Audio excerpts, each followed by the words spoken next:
Assalamualaikum warahmatullahi wabarakatuh. Jumpa lagi dengan saya Nusirwan di channel YouTube saya Bang Nusirwan Channel. Baik teman-teman sahabat Samawa yang dimuliakan Allah Subhanahu wa taala. Pada kesempatan yang baik ini saya akan menyampaikan surat edaran dari Direktur Jenderal Bimas Islam Kementerian Agama Republik Indonesia tentang pernikahan dalam masa iddah istri. Nah, jadi surat edaran ini mengatur tentang bagaimana pencatatan pernikahan bagi seorang pria yang menikah dalam masa iddah.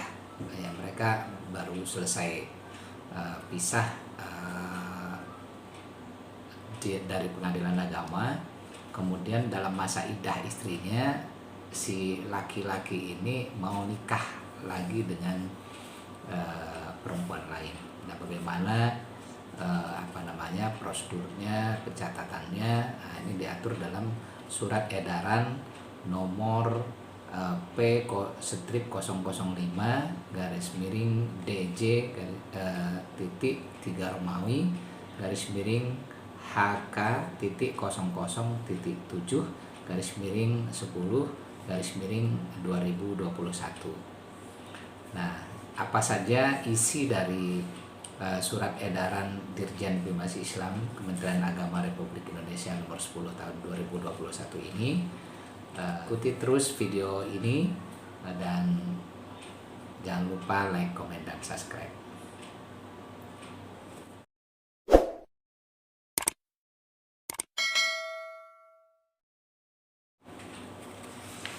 Baik teman-teman sahabat Samawa yang dimuliakan Allah Subhanahu wa taala, langsung saja saya bacakan isi dari surat edaran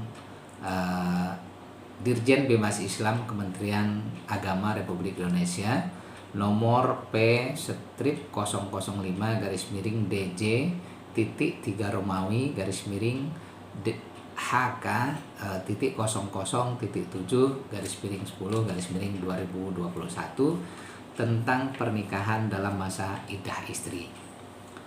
Pertama, pencatatan pernikahan bagi laki-laki dan perempuan yang berstatus duda atau janda cerai hidup hanya dapat dilakukan apabila yang bersangkutan telah resmi bercerai yang dibuktikan dengan akta cerai dari pengadilan agama yang telah dinyatakan ingkrah.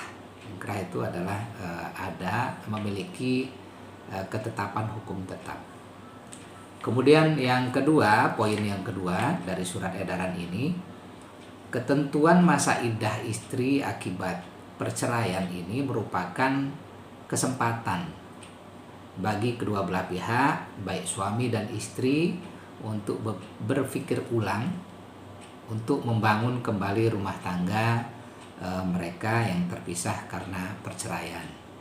Jadi yang poin yang kedua ini, adanya masa iddah istri setelah mereka resmi bercerai di pengadilan itu adalah memberikan kesempatan kepada suami dan istri untuk berpikir ulang, ya, untuk kelangsungan rumah tangga mereka.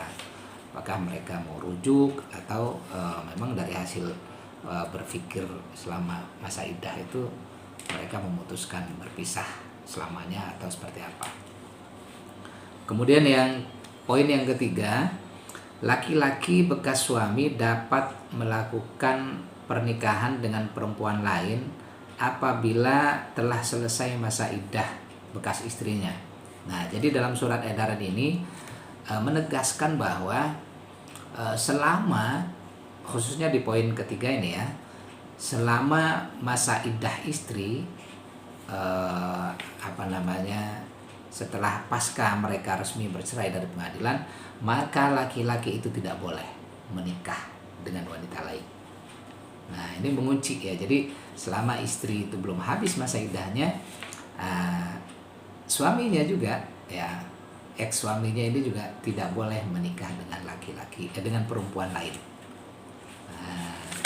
Kemudian yang keempat, poin yang keempat, apabila laki-laki bekas suami menikahi perempuan lain dalam masa iddah, sedangkan ia masih memiliki kesempatan merujuk bekas istrinya, maka hal tersebut dapat berpotensi terjadinya poligami terselubung. Betul. Jadi yang poin keempat ini menegaskan bahwa bila ternyata bekas laki-laki yang tadi telah berpisah dengan istrinya itu dia menikah dalam masa iddah istrinya, menikah dengan wanita lain, kemudian dia sendiri masih memiliki hak untuk merujuk kepada istrinya, ya, bekas istrinya, maka ini berpotensi untuk terjadinya poligami liar. Dan ini banyak terjadi di masyarakat, ya, banyak terjadi di masyarakat.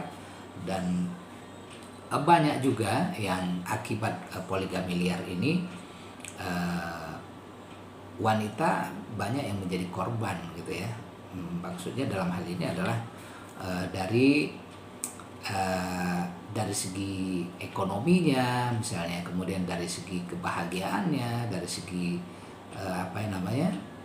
keadilannya di sana, karena banyak yang berpoligami liar itu tidak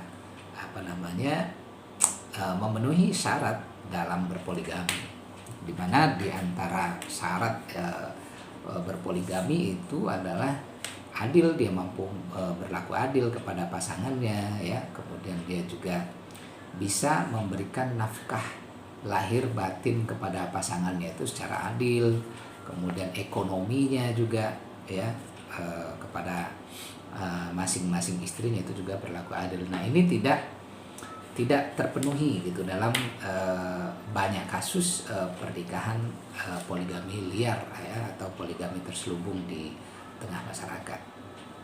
Kemudian yang poin yang kelima itu, dalam hal bekas suami telah menikah dengan perempuan lain dalam masa iddah bekas istrinya, ia hanya dapat merujuk bekas istrinya itu setelah mendapat izin poligami dari pengadilan. Nah, ini dikunci di sini di 5. Jadi bagi laki-laki yang sudah bercerai namun kemudian dia menikah lagi dalam masa iddah istrinya, nah maka dia ketika dia ingin merujuk istrinya itu, mantan istrinya itu kembali, maka dia harus menyertakan surat izin poligami dari pengadilan. Nah, ini. Dan biasanya bila ini tercatat, ya, di KUA, ingin didaftarkan di KUA, mereka biasanya setelah berpisah itu mereka mengurus surat menyurat dari pengadilan, dari RT RW kelurahan, ya kan, semuanya diurus. Kemudian setelah lengkap datanya, satu data kuncinya di sini, KUA itu baru bisa mencatatkan pernikahan mereka bila ada izin poligami dari pengadilan. Nah, ini. Kemudian